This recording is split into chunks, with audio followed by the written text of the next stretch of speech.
Hey everybody, Secord here. Sorry about the audio quality for this one. I've already yelled at Wes and Ben. Try and enjoy.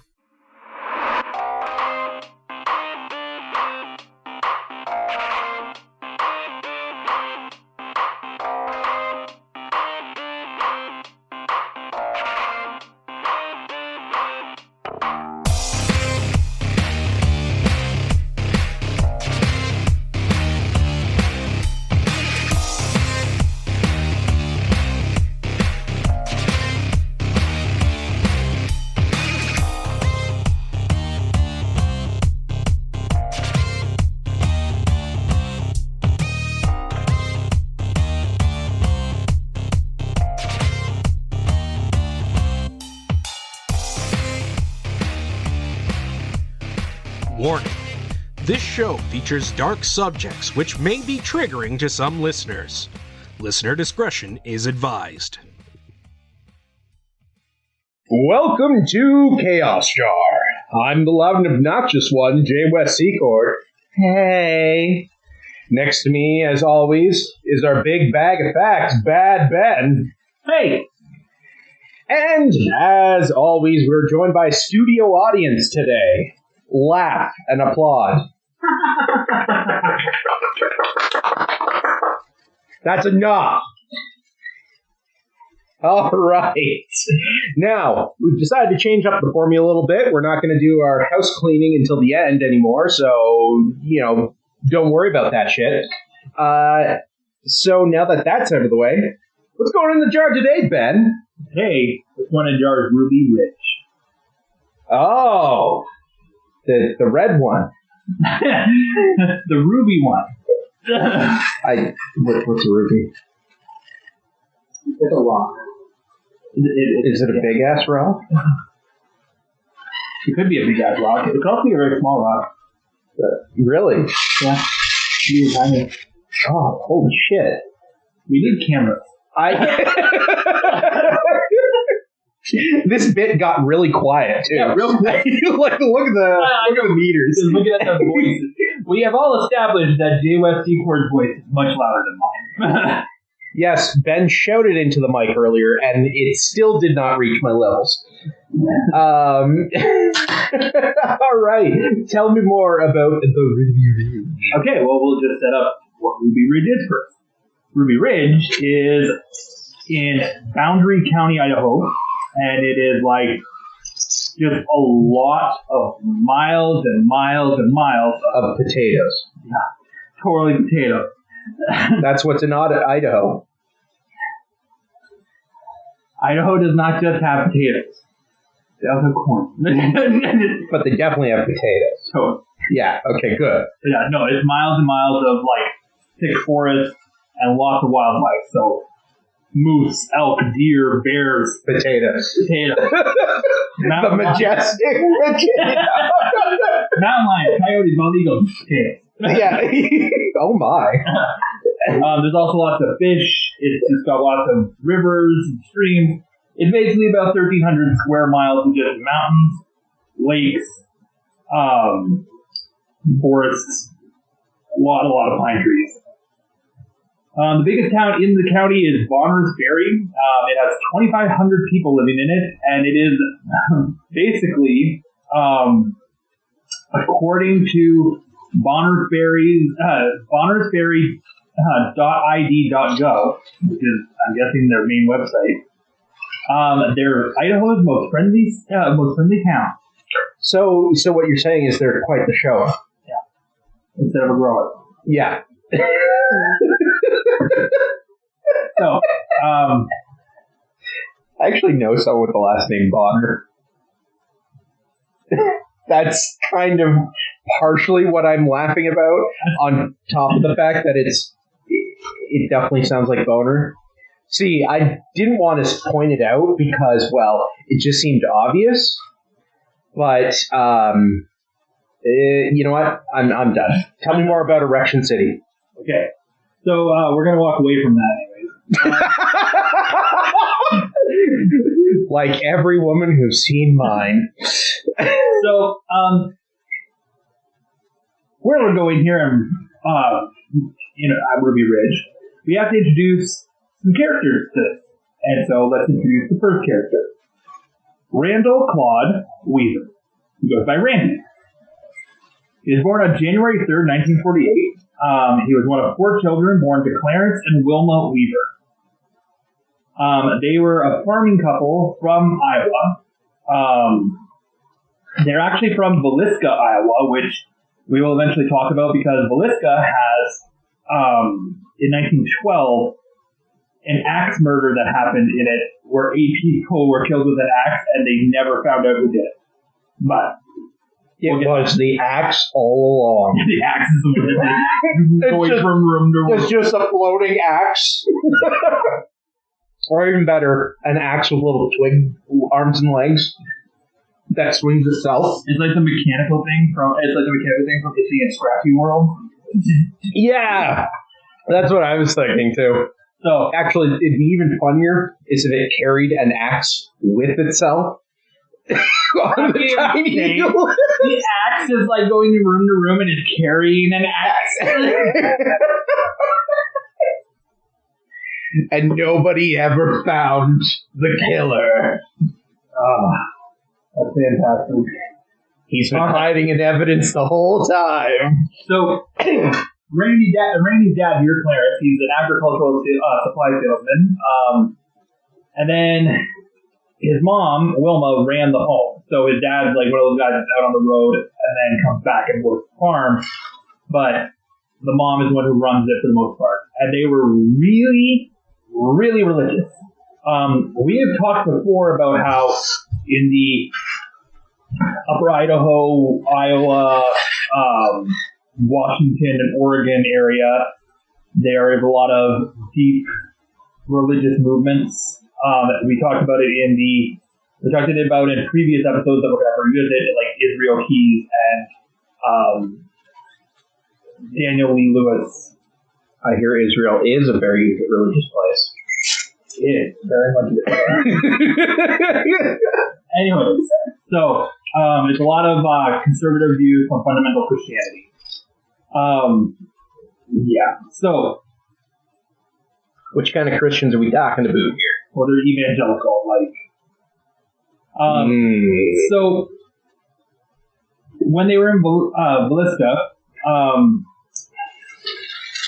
they went to that church all the time, and they also would basically be just around this other quieter town called Ranch, and that's the area they lived in before they before the kids grew up and moved out. Randy had a real interest in playing Little League, and he goofed off a lot with the other kids in the farm community, and he had 3 sisters. So he's one of 4 kids, but there's 3 sisters when he comes around. Randy fell into the religious ways of his parents. And do you really fall or do you ascend? I guess that all depends. So his dad couldn't have been more proud of him when Randy professed his faith in Jesus Christ when he was 11. Clarence said he was a good boy. He always believed in God and always did right by him.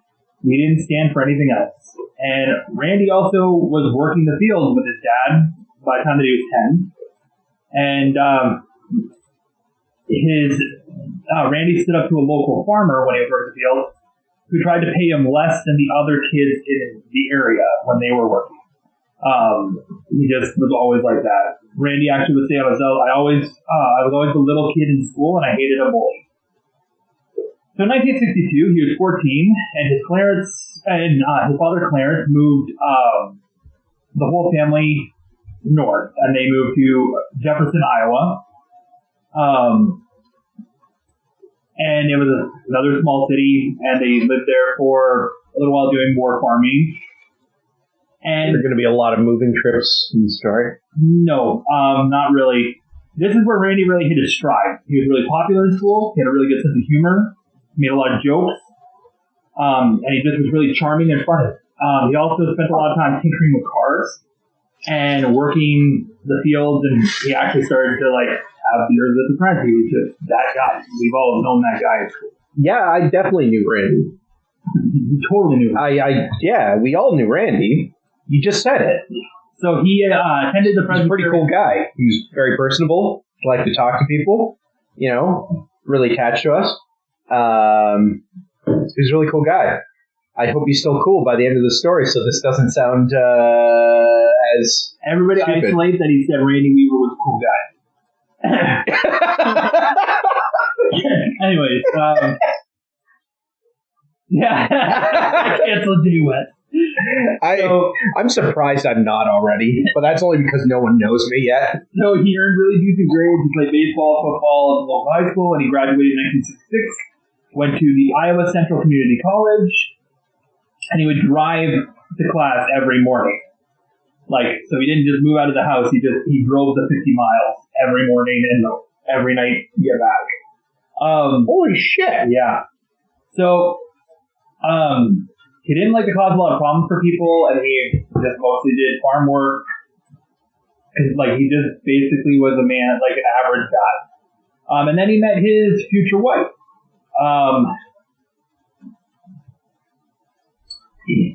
Who is that, Ben? Trying to find all my information here. Oh. Of the story of how he met her, because it just skipped on me. Wow, that's interesting. I'm not filling in time. Not at all. So, he met his future wife there, and then they broke. The friends of this couple that saw them together would say that they were perfect for each other and a real all-American couple, but they broke up after a few months because Randy wasn't really ready to be in a marriage. And this is also around the time that the Vietnam War was beginning to really escalate. And so Randy dropped out of college and joined the Army. We're going to have to revisit the Vietnam War, too. Yeah. Because we got to bring Bernard back. Yeah. He's currently dead. Our audience know that our characters are dead right now until we redo these episodes. That was dark. Please save me. It is I, Bernard the Pachachut. The Pachachut ghost? Yes, this is what I sound like as a goose.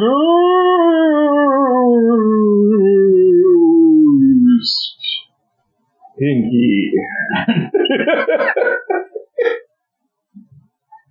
So Randy was trained as a combat engineer, and he later passed rigorous training required by special forces, and he became a Green Beret. His dad became even more and more proud because now he's he's really getting into these conservative Christian fundamentals, and basically an all-American here. In the training to be a Green Beret, Randy learned to survive on basically nothing. He also learned to make explosives, how to make fortifications for himself. He also worked on equipment because he was an engineer. So he knows all this kind of stuff about construction equipment and how to just build things. Is he going to make another bulldozer tank thing? No. The Killdozer? No.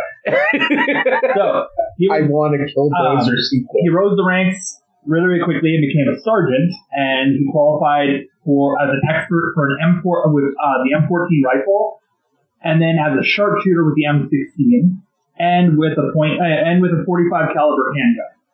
He basically had a completely spotless record. He was just bang on built for this.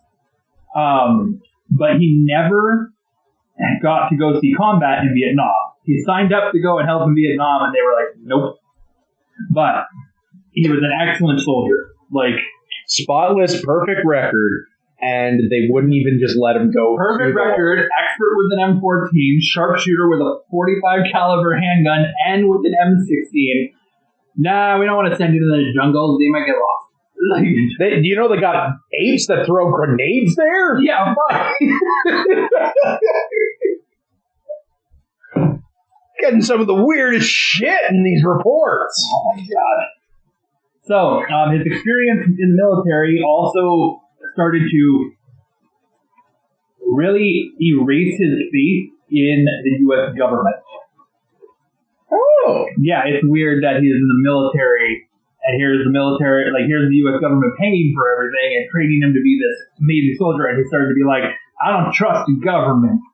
Wow. Bro, you're a soldier. They didn't let me go to Vietnam, so I'll get angry at the this is his accent, clearly. I don't remember what area he came from. He's from northern Iowa, I guess? Yeah, this is the Iowan accent. Okay. It's a little like a Texan accent mixed with a Canadian accent. I'm Iowan.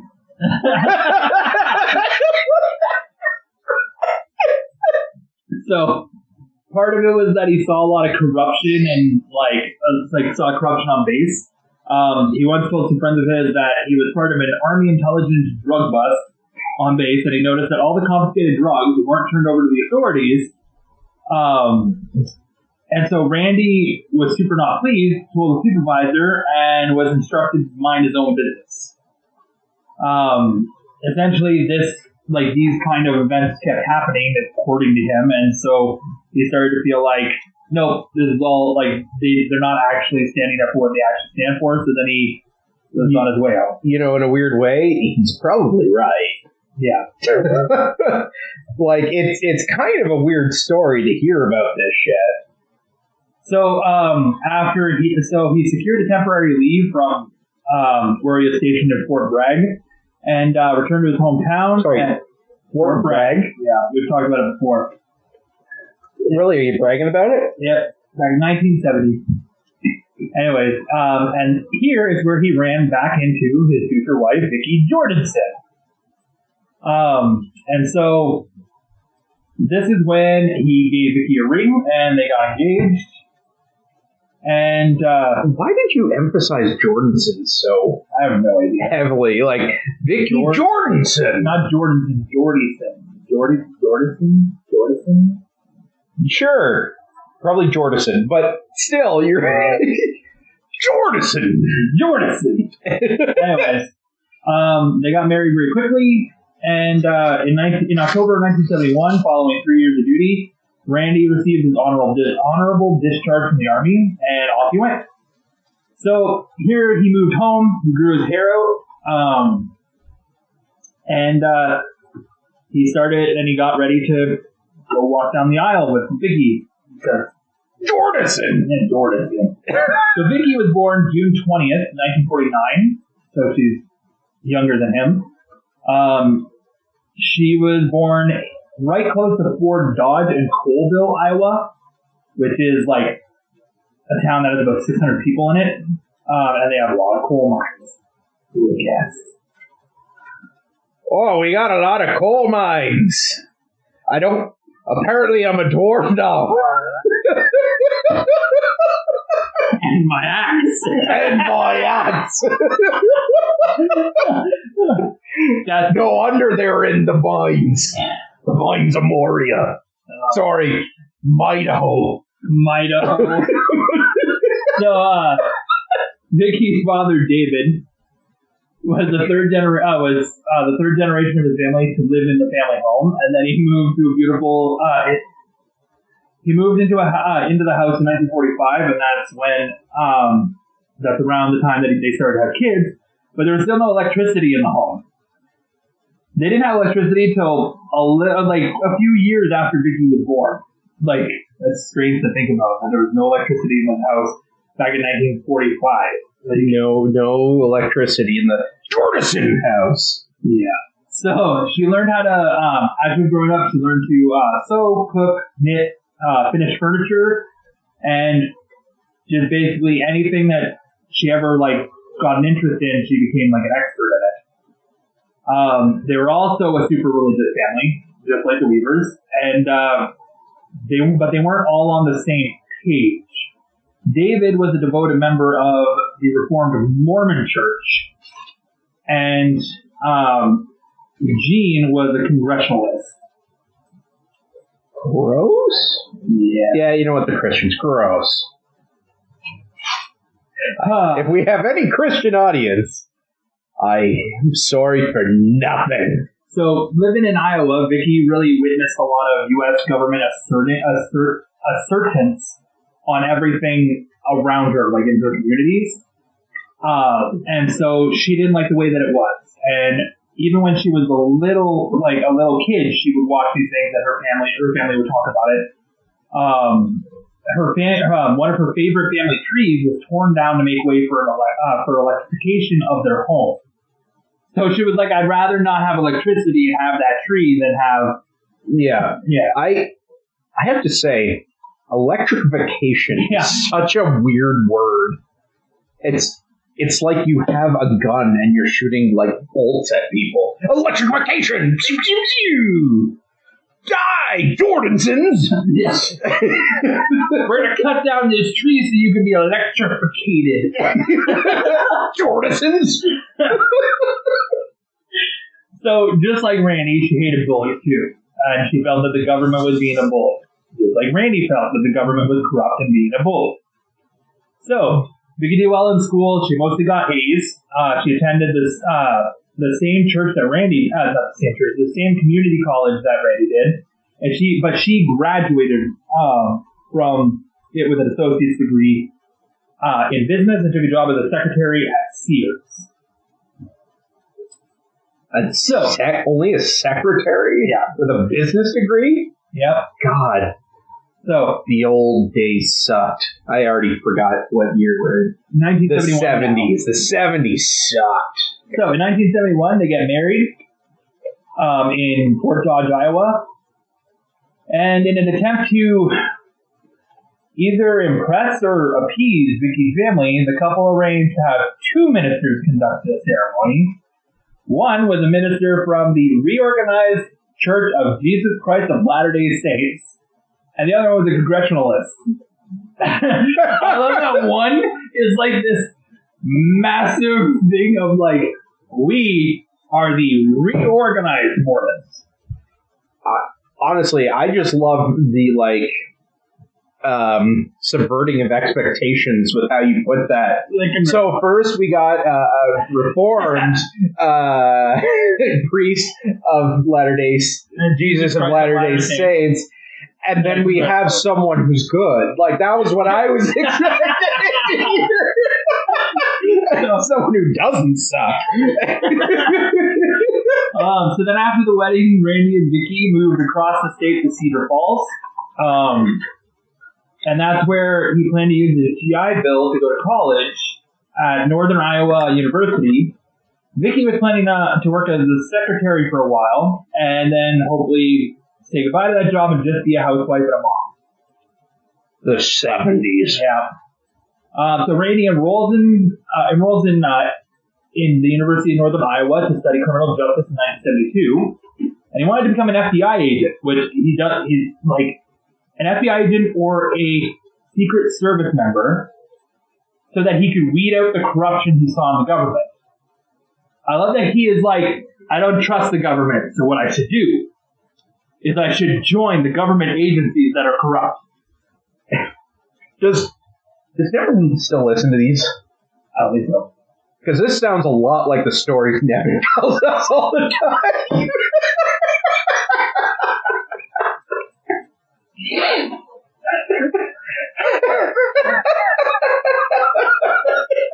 Oh my goodness. Anyways, after only 2 semesters, he dropped out because tuition was too expensive. I love this. He took out his GI Bill and then was like, "Yo." So after dropping out of school, Randy goes and he joins Amway. Amway is kind of like a pyramid scheme company. Yeah, I believe they call them MLMs. Yeah, multi-level marketing. They aren't pyramid schemes, Ben. You just have to make your way to the top to make the most amount of money. Yeah, and as the top sort of narrows down to a singular person, yeah, in a sort of, I don't know, triangular shape. And we all know that the pyramids are totally not that. Yeah, they are not triangular. It's kind of like, the food triangle. Like... Oh, my goodness. Weird little side tangent. I went to a dietitian once, and they tried to give me a pamphlet with the food pyramid on it. Yes, I'm breaking the joke. And I immediately stopped trusting it when I saw the milk just the milk company logo in the bottom corner sponsored it, and I was like, yeah, I don't trust this anymore.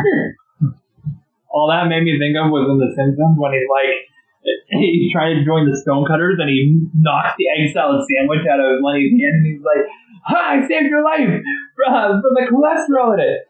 Well, that's not exactly true, Homer. While there is cholesterol in eggs, it's not proven if it's good or bad cholesterol, and no studies have ever conducted that the cholesterol actually raised it. The egg guy got to you too, didn't he? No, not at all. Oh,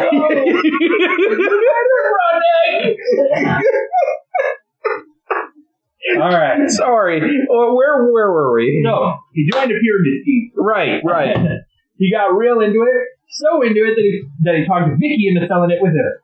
And then he talked some family members into doing it with him.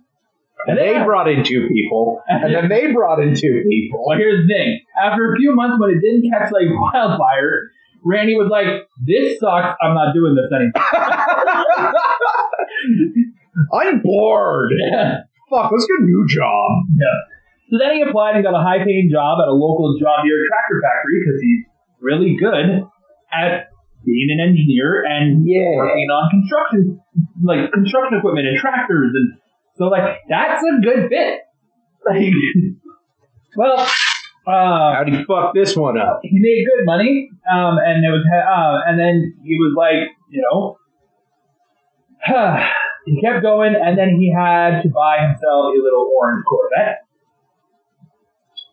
and then a Triumph Roadster, and then a 240Z. A what? 240Z. What the fuck is that? The Datsun.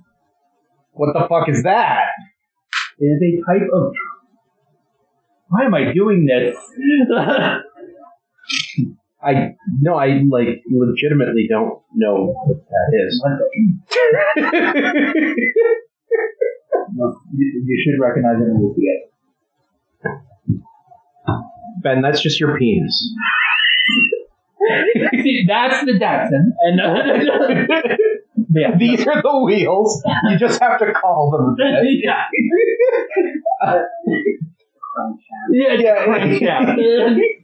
I was wondering why his back was getting straighter.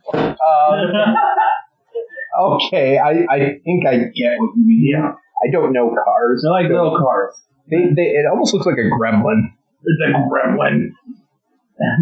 What? So that is a car.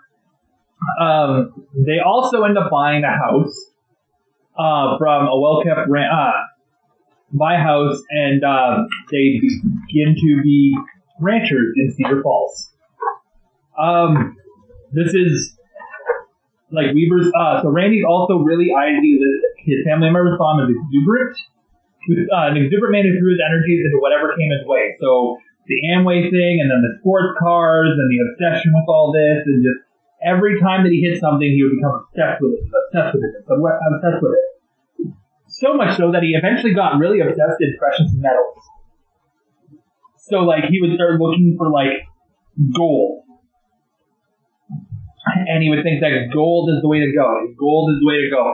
Or copper is the way to go. And this is the way to go. But he got really into it. However... Did he find any? Probably he had a lot.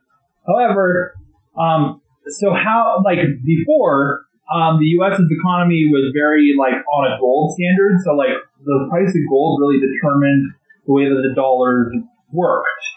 However, in 1971, there was something called the Nixon shock. And it essentially made it so that the economy ran off of how money is invested throughout the overall market and then given out dividends. And that's how the market worked. So it wasn't based on the price of gold anymore. So people who had been saving up gold forever to think that that's going to be their cash cow in the end, well, it no longer has the price that they originally paid to get the gold. Fucking Nixon. So yeah, it's So he became into this precious metal thing, and he really wanted silver, gold, all these things. Well, the price of silver per ounce reached a high of almost $118 in early 1980, but by 1993 it had fallen to less than $7 an ounce. Like, this is what I mean by, like, the price just differs so badly. So he was investing in these poor things of precious metals and basically setting them up for future death later. My God. Is that why it's called Ruby Ridge? Because he got a bunch of rubies? No. So the couple became to harbor some really deep, dark, die-hard fundamentalist beliefs in the late 70s. And Vicky was always religious, and Randy was always super religious, but now she really began to obsess over the Bible. She was so led in the fact that God wanted her to know that the apocalypse was coming. So Wait, God's the one who makes the apocalypse. Yeah. Why is she telling God this? No, God's telling her that the apocalypse is coming. Okay. I misheard that. Based on things that she's finding in the Bible that she thinks God is highlighting for her. Now, the apocalypse or the rapture? The apocalypse. Oh, okay. So, in 1978, the Weaver family were introduced to a book called The Late Great Planet Earth, written by Hal Hinty and C.C. Carlson. Now, this book is really popular with, like, conspiracy theorists, and, sorry, I'm going to go away from conspiracy theorists, I'm going to use a better term, the truth seekers. Yeah, we're no longer to use phrases like conspiracy theorists, because there is no such thing as a conspiracy theorist. They are all not conspiracy theorists. 100%. They are 100% not conspiracy theorists. They know what they're talking about, and they're seeking that truth that is not a conspiracy theorist. So the book... conspiracy theorist. Yeah. So the book basically uses definitions from the Old Testament and the New Testament to try and, like, show modern equivalents. So Gog, I'll use an example here. Gog, the evil empire spoken of in Ezekiel, is the Soviet Union. And the 10 horns of the beast from the Revelations is the 10 nations of the common market of Europe. So then, like, this is what I mean, though, like, you know, they're linking it together that these are all these things. So the book then showed that there is a prophecy that is these things, Rocky, that predicts an upcoming Arab-Israeli war that would eventually trigger a nuclear holocaust between the United States and the Soviet Union, bringing about Armageddon. So basically, the book is like, here's what the Bible says in this little biblical story, and this is what it actually means, because when God wrote the Bible, he was trying to make it so that we would see it at this time and know that these mean these. Oh, because we could only figure out these interpretations once we've reached this point in the 1970s. Yeah. And,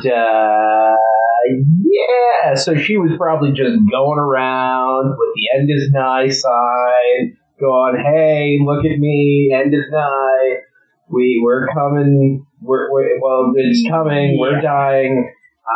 I'm not super obsessed. Yeah, I'm very obsessed. I'm coming. Why are you stroking the air? Because I'm coming. All right. So, the Weavers are really, really digging this message from this book, and really, really obsessed with the fact that they're finding more and more biblical passages that show them that the doomsday is near, and they're worried about U.S. economy collapse. They're worried about the immorality of the U.S. society. They fear God. They're fearing everything. Everybody's against them. The whole world is against them. And Vicky's family begins to worry about them. So now Vicky's family is against them. So, they end up deciding that they need to get away. They need to go on vacation. Very clear. Yeah. No, not that. They need to move. Oh, okay. They need to move. Because the government does not follow anybody anywhere. No. So in the early 80s, Vicky and Randy, who have fallen deep into Vicky's conspiracies and they have fallen deep into Vicky's revelations of the fact that the end is coming. Nigh! And It's right there! I'm not fucking gonna say nigh. You just said it! Damn it! Anyways, Vicky comes up with a plan of surviving the apocalypse. They need to move away from the corrupt civilization. So they buy 20 acres in a remote part of Ruby Ridge, Idaho, and they build a cabin there.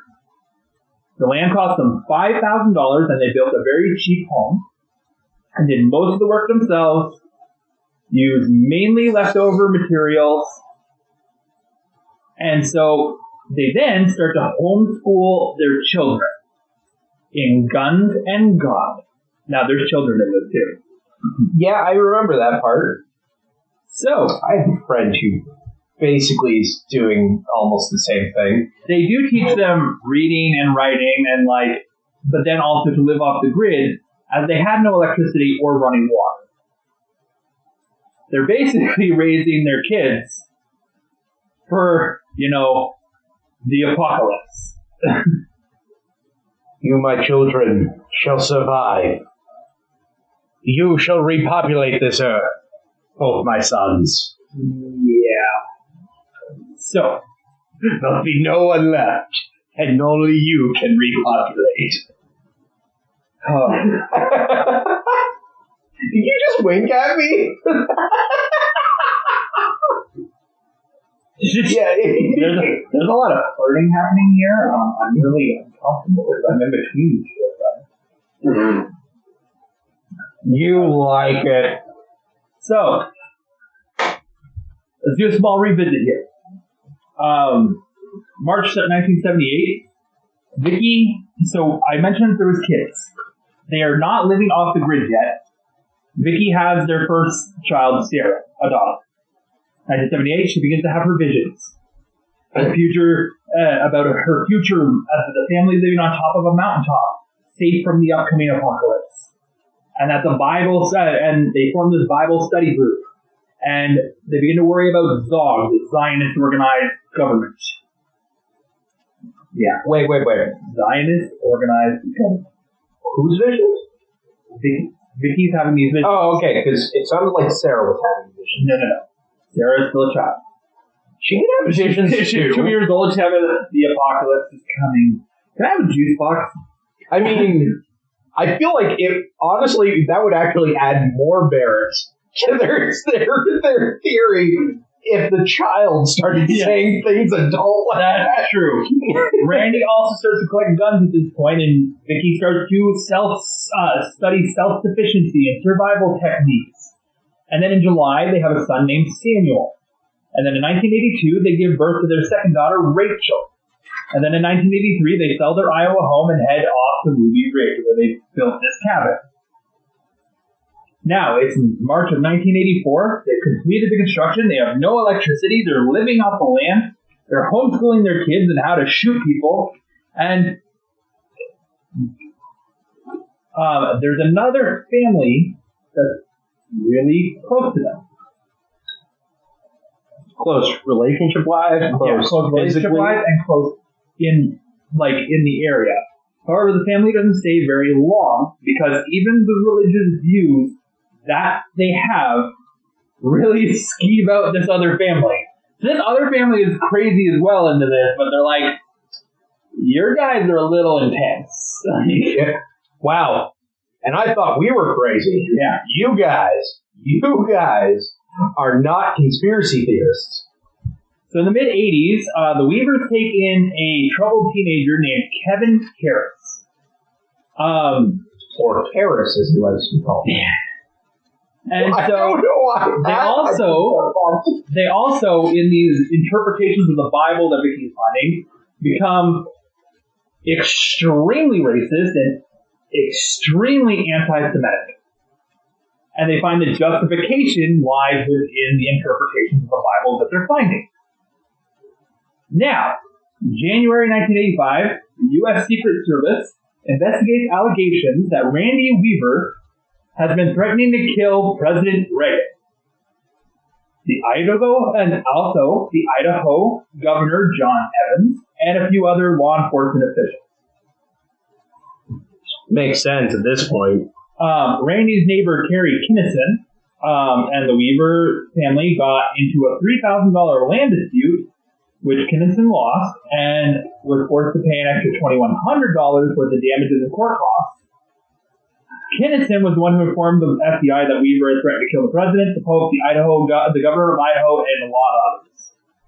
So, Kinnison may have been getting back at Randy for this because he was pissed about this land dispute. But there is a lot of evidence that Randy actually was planning to kill the fucking president. I mean, I was literally just going to say, he called him on that, but then it just accidentally turned out to be true. Yeah, so the United States Secret Service learned through interviews that Weaver's associate with members of Richard Butler's Aryan Nations compound. So they're part of the Aryan Brotherhood, but not part of the Aryan Brotherhood. When they interview Randy, he denies any affiliation with the Aryan Nation. He denies the threats against President Reagan and Governor Evans. There's no mention in any sources about the threats against the Pope, so they can go back to the Pope. But, no charges were filed against him for the threats. February 28, 1985, Randy and Vicky file an affidavit with the Boundary County, Idaho clerk claiming that false allegations to the United States Secret Service were part of a plot designed to provoke federal authorities storming their home. Randy even wrote that, quote, he may have to defend myself and my family from a physical attack on my life. So, this literally sparks into this whole thing where Weaver ends up sending a letter to President Reagan apologizing for the false allegations made by his neighbor. I love the idea that he was like, my neighbor caused a bunch of shit and said that I was going to try and kill you. And I want to apologize that he said I was going to try and kill you. I mean, it's not like he was. Yeah. I want to apologize that he said this because I don't want you to know when it's going to happen. Yeah. My Idaho accent is back.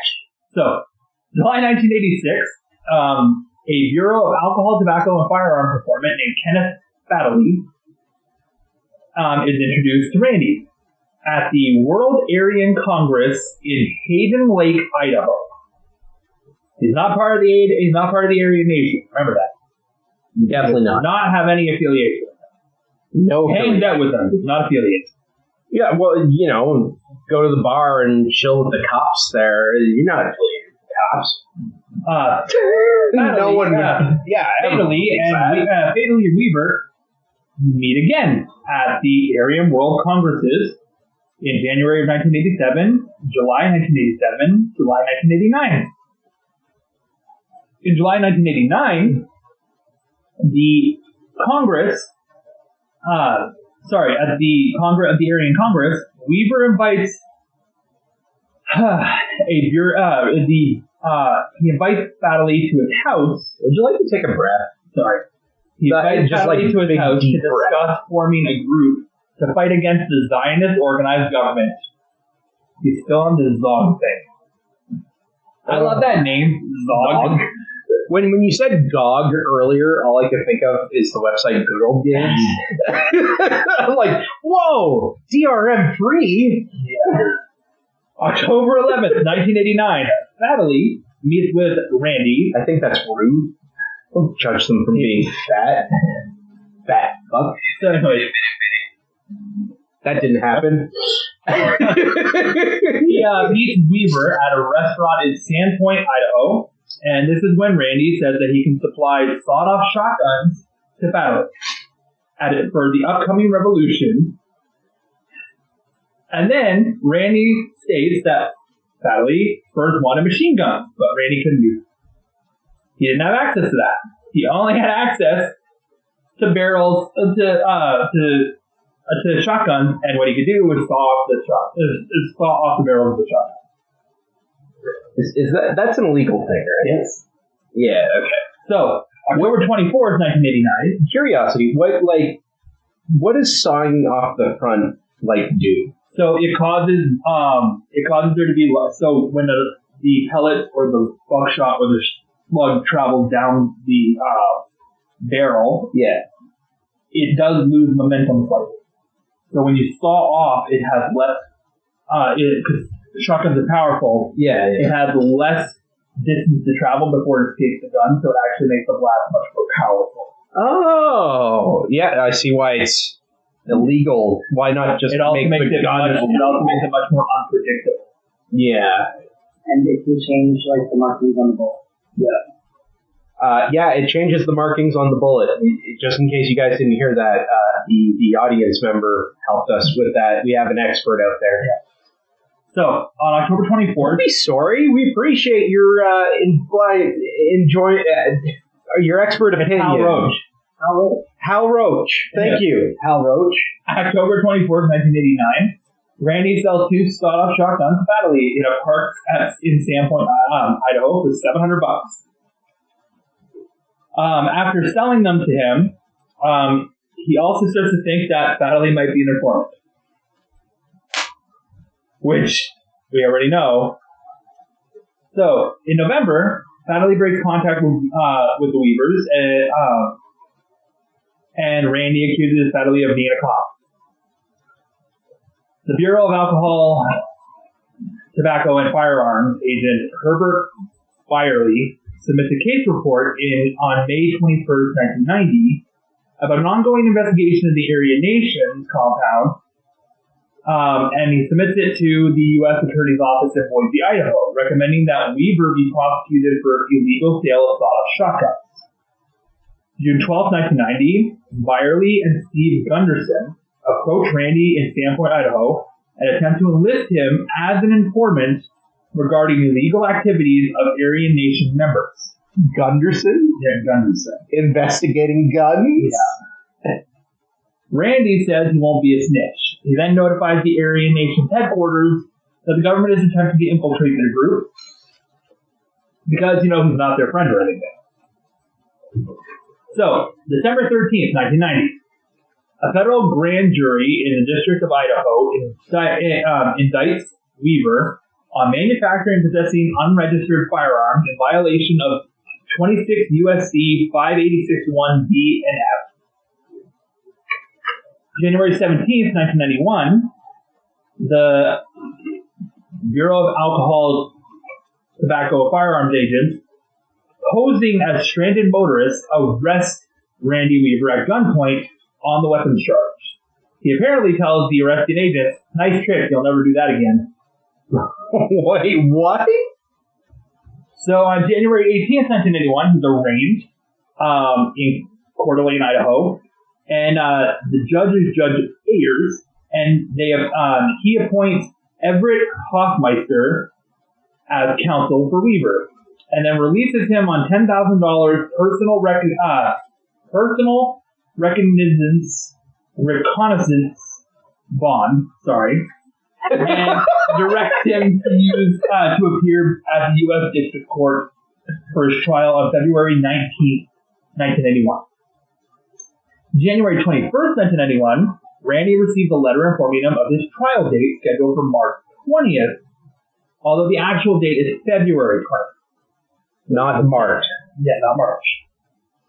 So, February 22nd, 1981, so it's the next day, Weaver calls probation officer Carl Richen pursuant to the terms of the condition of his release. On February 5th, the U.S. District Court clerk in Boise, Idaho sends a notice to the parties, including Weaver, that his trial date has been changed to February 20th, 1991. So now he's got a letter that says the real date. February 7th, 1991, the U.S. Attorney's Office in Boise, Idaho received 2 letters from Vicki Weaver dated January 22nd, 1991 and February 3rd, 1991, and they're addressed to the Queen of Babylon. I can't imagine being the one in this, like, being the U.S. attorney and reading this and being the Queen of Babylon. I just know this is going to be a good one. Well, this is going to be great. Yeah, so I'm very excited for this one. So the letters contain veiled threats, and they are provided to law enforcement in Boise. So, also on the 7th, U.S. probation officer Carl Richens sends Randy Weaver a letter requesting Weaver contact him, and then erroneously refers to the trial date as March 20th, 1991, rather than the corrected date of February 20th, 1991. February 19th and 20th of 1981, Weaver doesn't show up for his trial in Moscow, Idaho. There's a Moscow, Idaho? Yeah, there's a Moscow here too. What? Yeah. Here in Middle Dakota? Yeah. Holy shit. Yeah.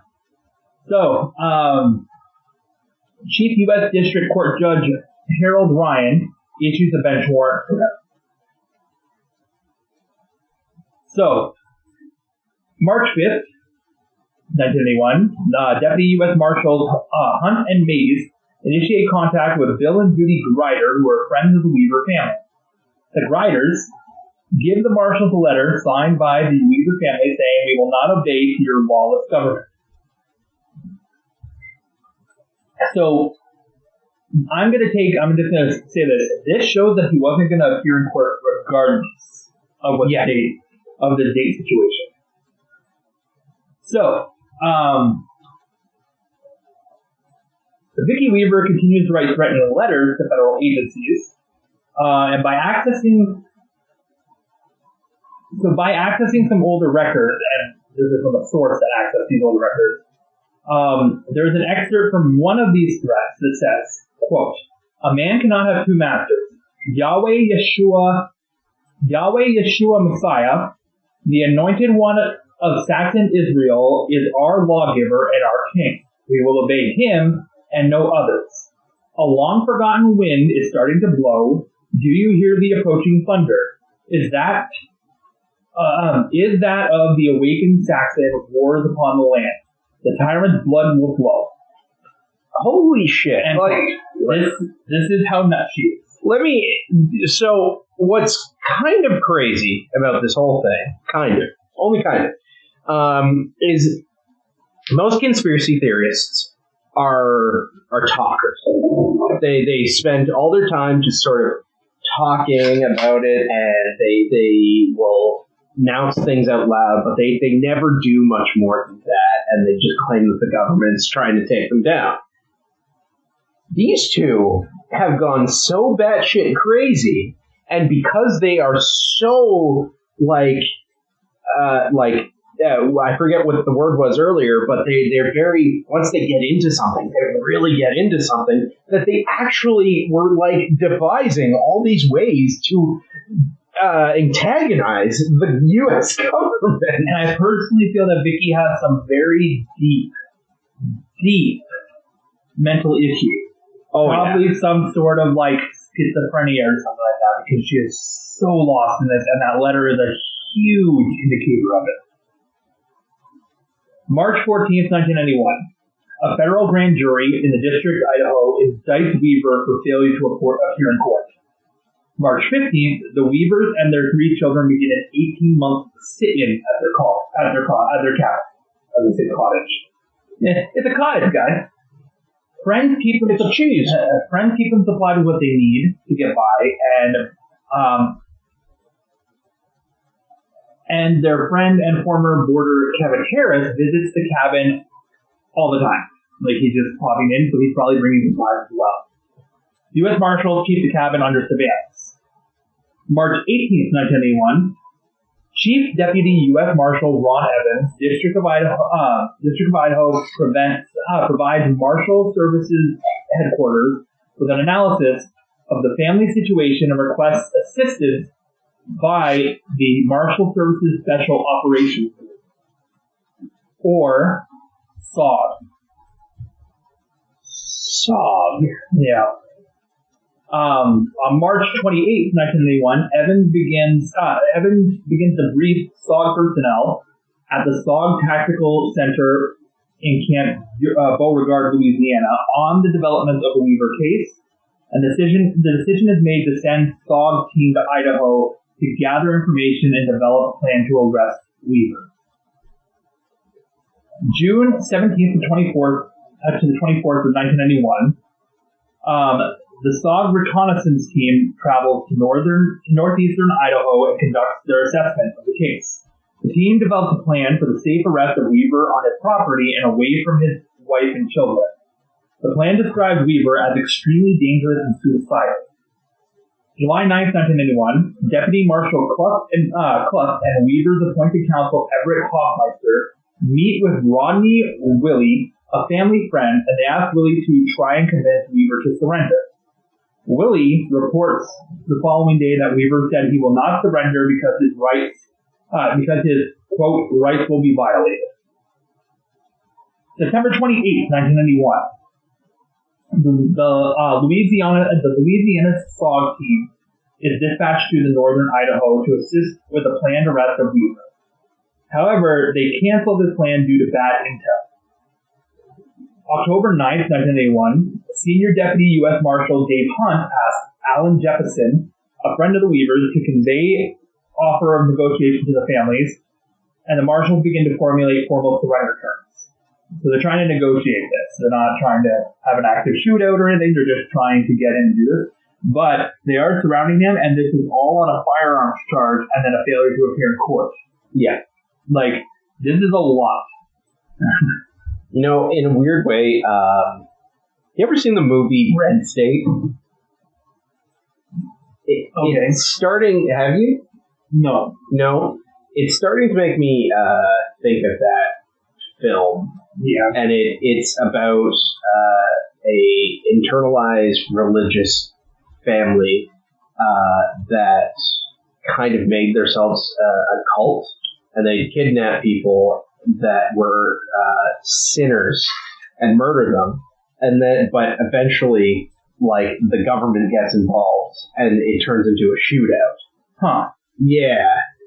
And I wouldn't be surprised if there's some sort of inspiration from this, because the movie was actually written by Kevin Smith. Probably does have inspiration of it. Yeah, because I'm definitely seeing some similarities. Okay. So October 12th, 1991, the U.S. Hunt and another U.S. Marshal, Ron Evans, proposed offering formal surrender terms to Weaver and request authorization from the U.S. Attorney's Office. On the 17th, the U.S. Attorney Office, the U.S. Assistant U.S. Attorney Ronald Cowan sent a letter to Hunt and Evans directing that all contact with Weaver must go through Weaver's appointed counsel, Everett Hoffmeister. In addition, Cowan does not authorize any further negotiations with the Weavers as proposed by the service. On October 24th, Vicky gives birth to their third child, Elisheba. I thought they already had their picture. Nope. This is their third daughter. Sorry, third daughter. Okay. Anyways, March 4th, 1992. So like they've been just basically keeping this all around, and this has been building for a while now. And now we are in the following year. So we're 6 months later. Deputy U.S. Marshal Jack Clough and Chief Deputy Marshal Ron Evans drive up to the Weaver property in an unmarked vehicle. They are met by Randy, who is armed with a rifle. He tells Clough and Evans that they are trespassing and the marshals leave without incident. On March 8th, 1992, it's been a full year since this began. A local newspaper, the Spokesman Review, publishes a front-page article about the local fugitive, snubbing his nose at the federal government, and the media begins to pick this up like a wildfire. March 27th, 1982, Acting Marshal Service Director Henry Hudson is briefed on the development of the Weaver case, and then he asks U.S. Attorney Morris Ellsworth to consider dismissing the warrant and reissuing it under the CA. Ellsworth rejects the proposal. Hudson directs that any plan to arrest Weaver must eliminate possibility of harm of Vicky Weaver and the Weaver children. Marshals Services Enforcement Division Branch Chief Arthur Roderick, just someone fucking agency this, is given a primary responsibility for devising a suitable plan to arrest Weaver.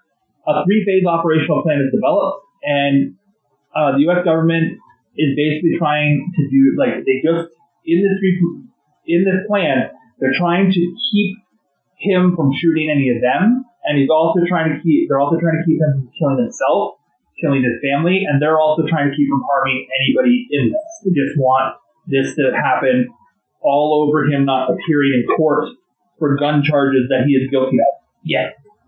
There's way too many characters in the story. Yeah. Between April 2nd and April 12th, Phase 1 of the operation plan is conducted. The marshals conduct surveillance of the property and determine technical requirements for the additional surveillance. On the 13th of April 1992, Acting Director Hudson approves an operation for Phase 2. So now they're going to start doing this. And this involves surveillance cameras being utilized to gather information on the family's daily actions so that an option can be developed for Phase 3, which is the actual arrest. So they want to find out what their routines are.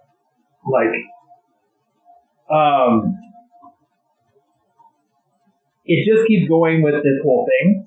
The marshals install surveillance cameras, and then they are informed that there's a television crew not too far, and they may have been shot while flying over the property in a helicopter. They're going to film something, this crew from Geraldo Rivera's program, Now It Can Be Told. And Weaver goes on record to say that anyone denying that anybody fired at the helicopter, but the helicopter pilot eventually gave evidence in an FBI interview denying that Weaver ever fired on the helicopter. So they flew over and whatever, and they made up this story about, he's so fucking crazy, he shot our fucking... On May 5th, the U.S. Marshal Service cameras are destroyed by Randy from the north ridge overlooking the property. So he broke one of the cameras. He's like, the fuck, why are they looking at me, right? May 27th, an undercover plan is developed by the Marshal Service, but the acting director rejects plan to forcibly arrest him using lethal or non-lethal weapons. Yeah. An undercover operation involves the Marshal Services buying a plot of land north of the Weaver's property, and then two deputy marshals posing as husband and wife will visit and develop the property. That will eventually become an opportunity. That will eventually bring the opportunity out of the Weaver arrest, because they'll have a relationship with them. They'll be like, well, we're just like you, we're all up here. Yeah, that's going to happen. Yeah. The fact that this plan is even considered shows that they're really, really, really willing to spend a lot of money on one man. Just because he wouldn't go to court. Yeah, that's interesting. I wonder, why is that? Who knows? It seems kind of just ridiculous. He's not that special unless they actually see him as a threat, because unless they actually see him as a higher up in the Aryan nation. That'd be the only thing I could think of. Yeah, well, on top of that, though, he was a he was in the army. Yeah. And he was so perfectly well trained for it. There's threats on the president, and maybe they actually think he can, in fact, assassinate the president if he wanted to. Very possible. Early August 1992, they start to develop and they start to approve the undercover plan. So, they're going to buy that land. And then on August 17th, a bunch of U.S. Marshals, I'm not going to read them all out, there's a massive amount of names here. They arrive to update intelligence for the undercover plan. But at this point, the Ruby Ridge command post was growing into its own little city. They even had to build a bridge and widen some of the roads to accommodate all the agents. It's just becoming so big. Yeah, so much so that they built an actual Ruby Bridge. Ruby Ridge, not Bridge. Yeah, they put a B in the name and built a ruby bridge. Anyways. Don't anyways me. I know what. Oh, okay, yes, sir. So they actually start to have like a fire. They actually start to like test weapons at a firing range in Spokane, Washington, in order to start figuring out the final phase of this, and they call it Operation Northern Exposure. August 21st at 2:30 a.m., a Marshal Service team consisting of Agent Roderick, Cooper, Deegan, Hunt, Norris, and Thomas leave their condominium and they begin surveillance of the residents. At 4:30, the Marshal team arrives at the residence of Wayne and Ruth Rowe, who park their vehicle and move to surveillance positions. The team splits into two 3-man teams that were called the Y, and the observation post, or OP team, Hunt, Norris, and Thomas, go to the site where the Weaver compound, above the Weaver compound, while the reconnaissance team proceeds with the trail from the Y in the terrain toward the family's cabin. They're starting to come in now. You know, I think it's funny they chose the Y because it has 3 points. Yeah. When they could have just picked a triangle. We learned so much about those earlier. It's just like gambling. Yeah, exactly. At 9 a.m., the recon team joins the OP team at the observation post above the cabin to discuss the observations that they had. The recon team proceeds to an area 200 to 250 yards from the cabin, where Roderick tosses rocks in the direction of the Weaver home. The rocks are meant to see if they would alert Weaver's Labrador retrievers. They have dogs, like the Weavers. But they initially don't get any response from the dogs. The recon team then moves to a garden/spring house area below the cabin. Randy, Kevin, and Sammy are outside, so like his son Sammy, are outside and armed. Sammy is currently 14 and has been being taught from the beginning how to shoot a fucking gun and be an expert, like just like his dad, in this kind of thing. At 10 a.m., the recon team gets ready to leave the garden spring house area. Norris at the observation post radios that a vehicle is approaching. The Weavers are responding. Then one of the dogs, Stryker, picks up one of the Marshal's scents, and now the dog is on their trail. The recon team starts to retreat towards the woods and towards the fern field while being pursued by Kevin Harris and Stryker. As the recon team passes the fern field, proceeding towards the Y, 14-year-old Sammy Weaver is seen with Harris and the dog in pursuit. So I'm going to just describe this as best as I can. At 10:30 a.m., the dog is putting the agents on retreat, and Roderick thought that they could take cover, and he slid behind a tree and looked back up the hill, and he saw Stryker with Kevin Harris running behind the big yellow lab, break over the top of the hill, 100 yards away, aiming straight for them. He realized... What? Sorry, the sentence "Stryker with Kevin Harris" sounds like a movie title in the lead actor. Stryker with Kevin Harris. A new action film. He realized he'd be all coming down on them, so like this is going to be a gunfight. And he also thought that they could get away without a gunfight. Torn with adrenaline and fear, the deputies ran alongside the logging road from one stand of the trees to the other. They're cracking twigs and branches under their feet, so they're basically alerting everybody of where they are. They stopped and turned several times, covered each other, and hoped the dog would turn back. Instead, the dog would keep gaining on them. The Weavers usually stayed out of the rock outcropping, and so Roderick thinks that he has to take this dog out because he's leading everybody to that. So over the shoulder, Cooper saw a flash of yellow between the trees and shadows in the movement, and behind the dog that he took for people. Then he realizes that they have to run through a clearing to reach the next stand of trees.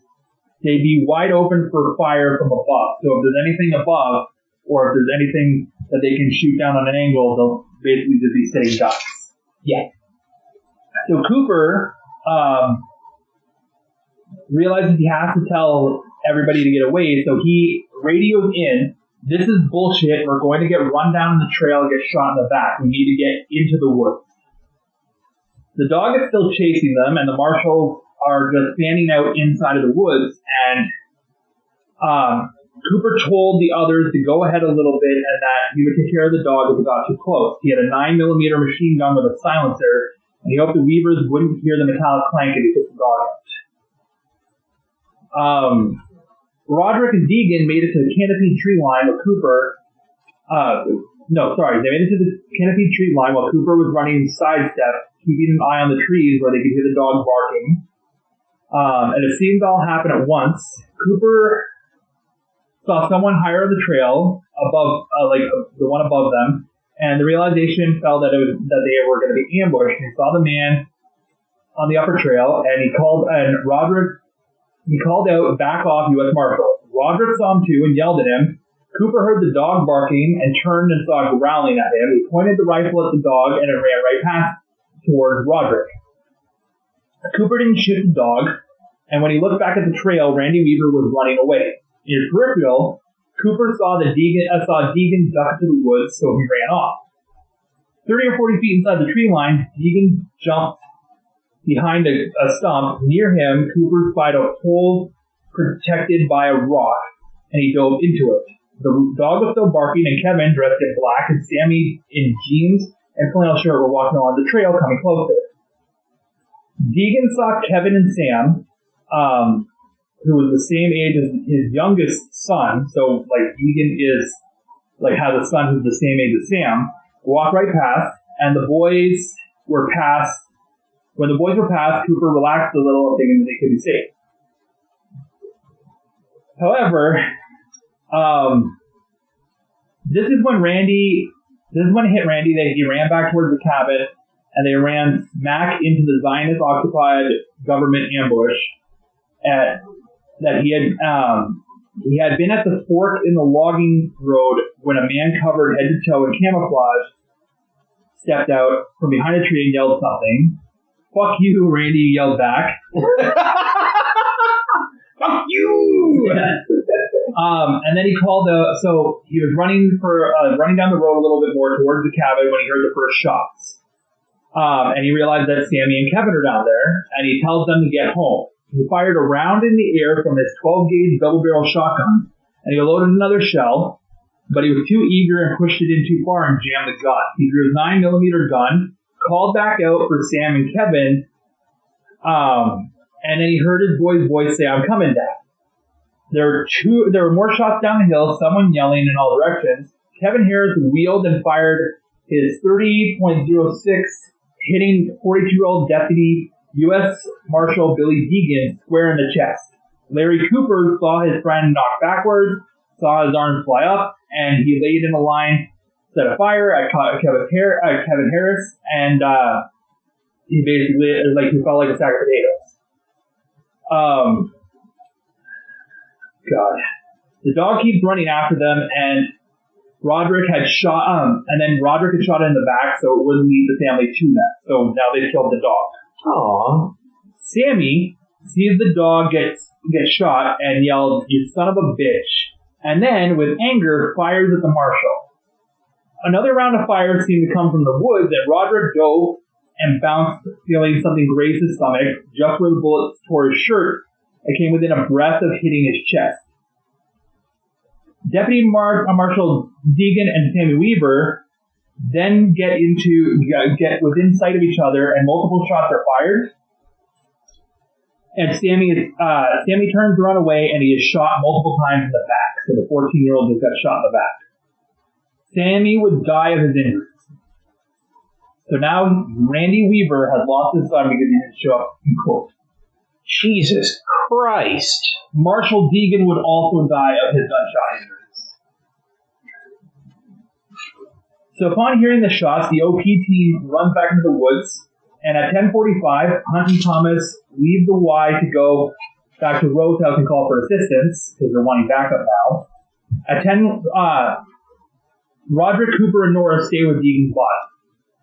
At 11:20 a.m., Hunt makes a 911 call for the sheriff to come out and help them.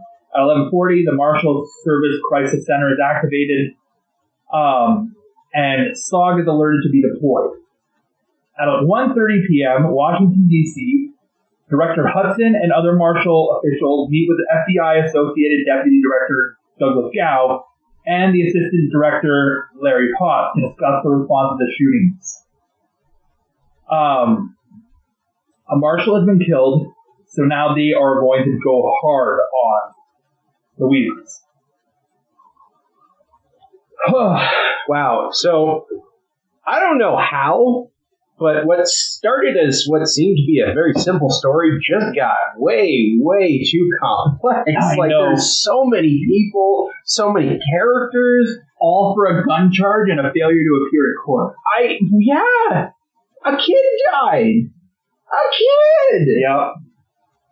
The kid was threatening with the loaded gun, but still. So on August 22nd, which is the next day at 1 a.m., the Idaho State Police arrive.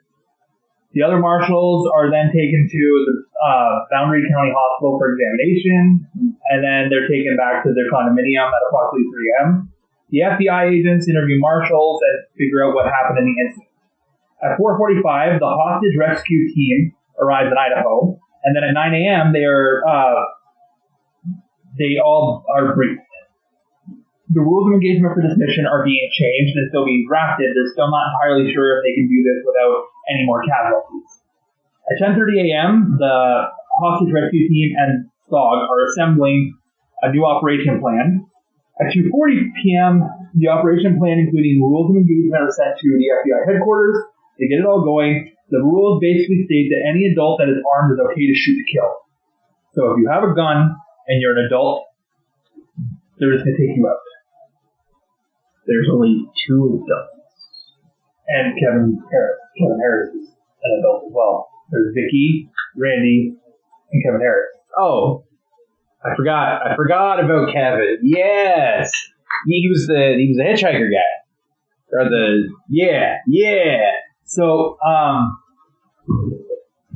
at 2:30 to 3:30 p.m., the hostage rescue team, sniper and observers are briefed about the rules of engagement, and they depart on foot to find observation posts. At 5:07 and 5:22, the sniper teams arrive at their position, and Randy has discovered his son dead from Kevin, who returns to the cabin. So basically, Kevin got back and just told Randy his son's dead. They go out and they get the boy's body, they bring it back to a guest home, and they clean his wounds. As Randy has his hands above his head in the building in grief, HRT sniper observer Lou Horiuchi fires a round that wounds him through the armpit. Randy is unable to make his way back to the cabin with Kevin. As Randy and Kevin are returning, Vicky appears at the door to greet them, distraught over the loss of her son and her now wounded husband. She is holding 10th-month-old baby daughter Elishava when at approximately 5:58, Horiuchi fires a round through Vicky's head. Horiuchi. She doesn't have a weapon. They just killed her. The bullet also wounds Kevin Harris in his shoulder, breaking 2 ribs and stopping just inches from his heart. So 6:30, the armored personnel carrier arrives at the cabin area, and they begin, the hostage negotiators deliver a message over the loudspeakers for their arrest warrants for Randy Weaver and Kevin Harris, and ask Weaver to accept negotiations by phone. At 8 p.m., the sniper teams and SOG personnel are withdrawn from the mountain. They all know it's over now. Like, the cabin's all there. There are masses of people in the media surrounding the area, many neighbors coming out. And these neighbors are far supporting anti-government or Aryan people that Randy has been friends with for a long time. They're yelling things at the enforcement officers. August 23rd, At 6 a.m., the HRT teams are sent back, and they are back to their positions in the mountain. They arrive at 7:30. Essentially, what ends up happening here is, because of all the loss, because of all the carnage and such, they do surrender, but they surrender. I'm trying to find the date because I don't want to go through all this extra piece here. I'm filling in time. Filling in time. Surrendering. Filling in time. Everywhere where I say I'm filling in time, Secord can add it out. Add it out, the time filling song. Time filling song can be added out. And here is back in the show. August 24th, they send out negotiators to contact Randy Weaver using a loudspeaker, unaware that Vicky has been shot and killed. They address Vicky Weaver for the first time. They ask if she would let the kids out. There's no response heard because she's dead. And then a robotic vehicle with a gun in its claw it actually sent in on the 24th. And the robot tried to take a telephone to the Weaver's home, but Randy wouldn't open the door. They brought Skynet's taken over. It's probably one of those like bomb defusal robots. Yeah. Is what I'm thinking. On the 25th, negotiators continue with efforts focused on the surrender. These efforts include statements directed specifically at Vicky Weaver. There's still no response heard in the cabin. The Weaver family would later say that they yelled back every single time, "You killed her," because they're still trying to get Vicky to surrender when she's dead. She's dead. Yeah. August 26th, the rules of engagement that were in effect at the arrival of the team are revoked. So now they no longer can shoot to kill.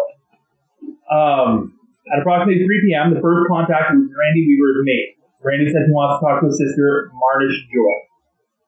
Marnish? Yeah, Marnish. What kind of name is that?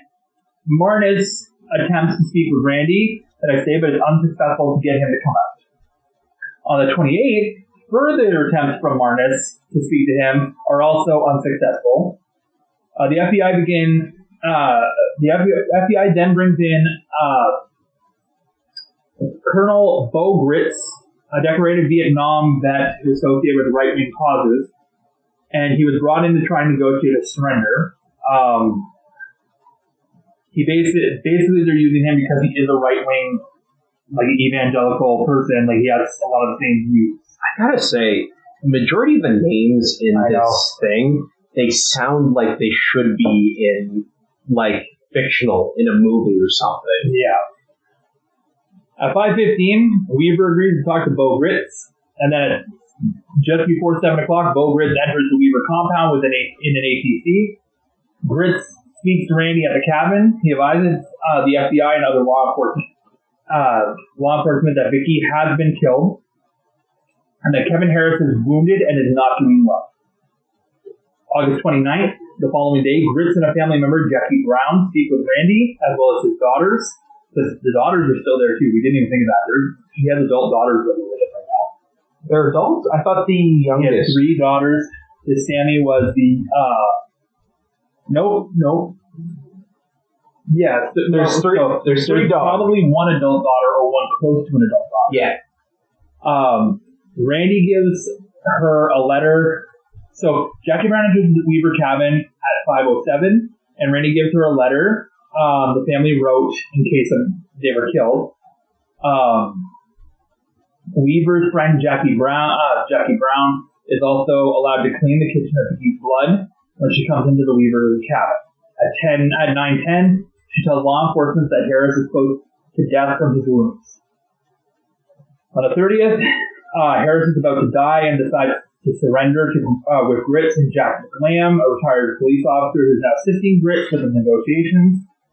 Bo warns Randy that if he does not let Harris out of the cabin to be treated for this rapidly worsening wound, that he and his world would hold Randy responsible. He and the world would hold Randy responsible for Kevin's death. At 6:27, Jackie Brown and Brogrit carry Vicky Weaver's body to the cabin, and they deliver the body. After delivering the body, Jackie Brown returns to the cabin and cleans up the blood on the floor. Again. Yeah. On the 31st, Grits is told by the hostage rescue team, Commander Dick Rogers, that if Bo can't talk them out of it, we will take them out. At 9:40 a.m., Grits and McLam return to the cabin to begin negotiations. Randy tells his girls that he believed they would be okay, and that if they were going to get out alive, now is their chance. He begs Randy's surrender, and finally, Randy and his children surrender.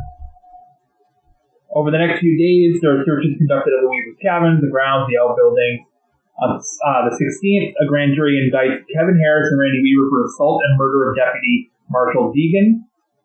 On the 17th, Weaver pleads not guilty to aiding and abetting Deputy Marshal Deegan's murder, and the day after that, Harris pleads innocent to murdering Marshal Deegan. October 1st, the grand jury returns 10 counts indictments against Weaver and Harris, adding conspiracy counts among them to earlier charges. On April 13th, 1983, the Harris-Weaver trial begins in Boise, Idaho. Jury selection begins for the murder conspiracy trial for Weaver and Harris. On July 8th, the trial is over. The jury acquits Weaver and Harris of the murder of Deputy Marshal Deegan. So they're not guilty of killing him.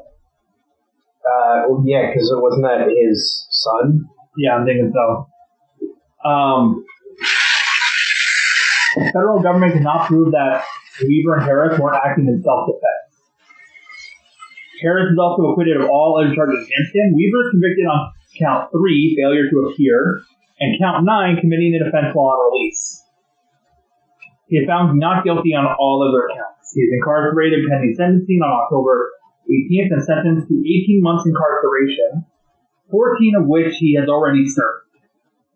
3 years probation and receives a fine of $10,000 upon conviction. They did all this, and so many people are dead just for them to get those 2 counts, like the failure to appear and the gun charge. Yeah, so they basically got nothing from it. Yeah. Fucking... In August 1984, Weaver's out of jail now, and Randy and Kevin file a $300 million civil lawsuit against the U.S. government for the wrongful deaths of Sammy and Vicky Weaver. August 1995, the following year, they agreed to pay Weaver $3.1 million in compensation for killing his wife and son. Randy receives $100,000, and each of his daughters get $1 million each. So, in the fall of 1985, Weaver said, if I had to do it over again, knowing what I know now, I would have come down from the mountains for the court appearance. I would not let my fears and the fears of my family keep me from coming down, but my wrongs did not cause federal agents to commit crimes. I have been accountable for my choices, but no federal agent has been brought to justice for killing Sam and Vicky Weaver. Holy fuck! What a twist ending! Yeah. In 2000, Randy Weaver visited the site of the former Branch Davidian Church in Waco, Texas. That's something we'll have to cover at some point, the siege of Waco.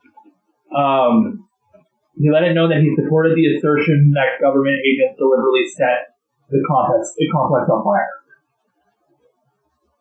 And in September of 2000, despite federal officials vowing that they would never pay someone who had killed a U.S. Marshal, after persistent appeal, Kevin Harris is awarded $380,000 settlement from the U.S. government. So, that's the end of that whole siege. Holy... God...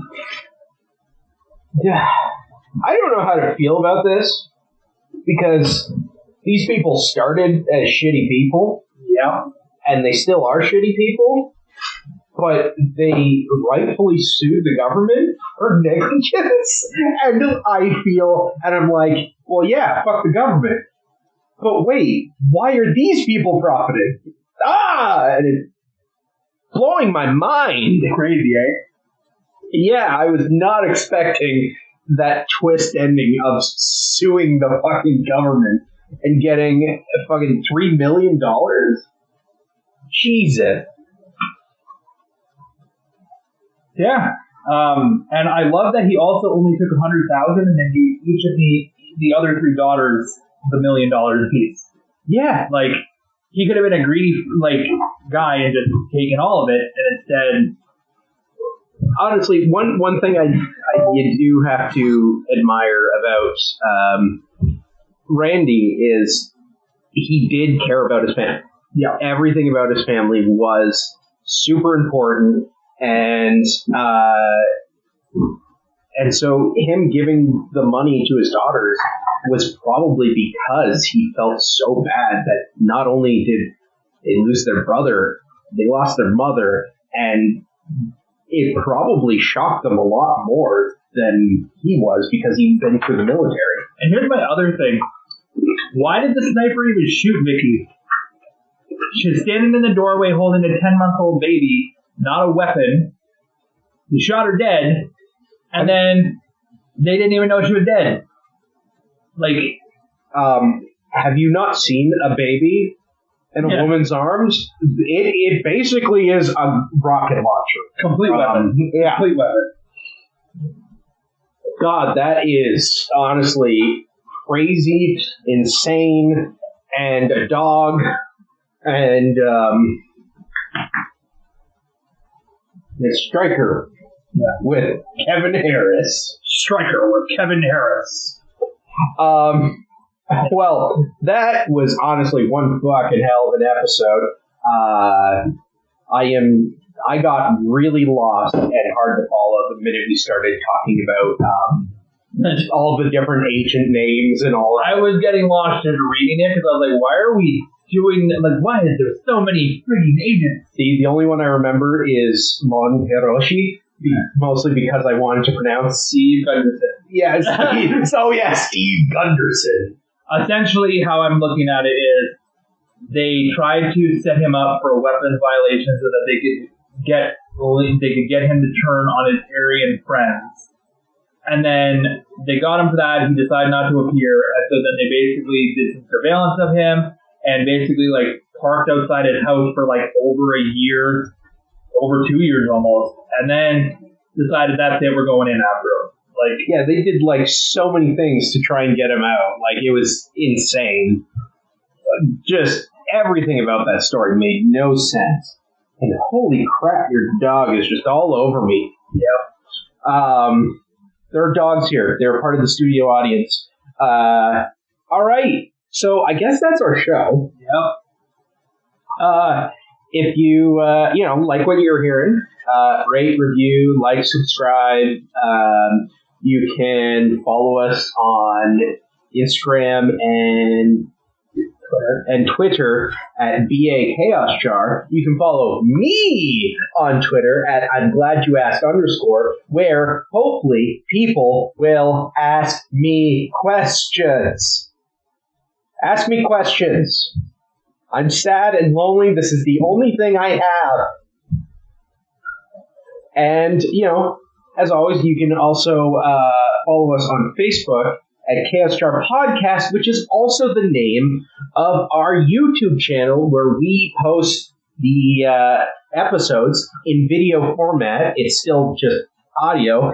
But if you're not, savvy enough or have friends that are not savvy enough in the podcast scene, not podcasts, though that would be adorable. The podcast scene, you can send them there and easily get access to a lot of our episodes, even some of the ones that no longer exist. And if you'd like to support us, throw us a couple of bucks, and, get some benefits, you can support us at patreon.com/chaosjar, where you throw us a couple bucks, you become an executive producer, and we'll shout you your name, and I don't know, maybe you can send us a cool story that we can read on the show. I don't know what other things we have on that. But either way, all that and more in the show notes. There's never one. Please, enjoy. Have a good night.